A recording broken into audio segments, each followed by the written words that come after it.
sa nagtatanong noon kung lalagyan pa ba ng cement mix to sa footing niya, hindi na po. Ganyan na po siya. Ibabaon lang po natin yung 2 feet tapos may iwan yung 4 feet.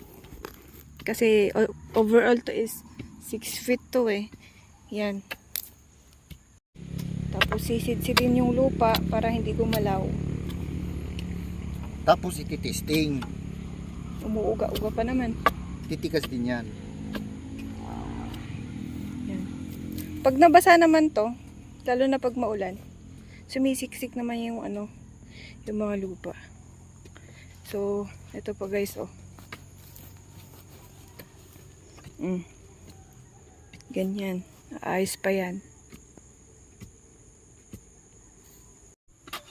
So, ganyan po ang gagawin natin na pagtatanim. Land preparation muna.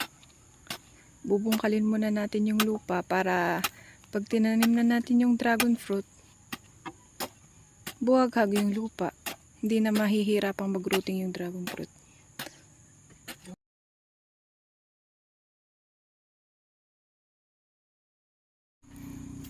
So, ito po. Sa pagtatanim po natin ng dragon fruit, 3 lamang po yung gagamitin natin seedlings. So, ganyan lang po. Huwag po natin ibaon masyado sa lupa. Ganyan lang. Papatong lang natin.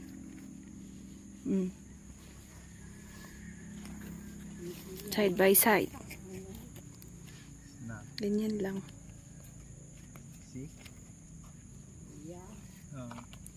Tapos di po baga, meron kasi siyang flat side dito. Ito. Kami mga dragon fruit farmers, alam na kasi namin. So, ito yung itututok mo dito sa may semento, yung pagkakapitan niya. Ayan. Tapos, ito kasi may ugat na, kaya tatakpan mo lang siya ng konting-konti lang na lupa. Yan na. Lalagyan mo na lang ng pataba. Tapos, tutubo na yan. Hoy! Sabay. Okay na.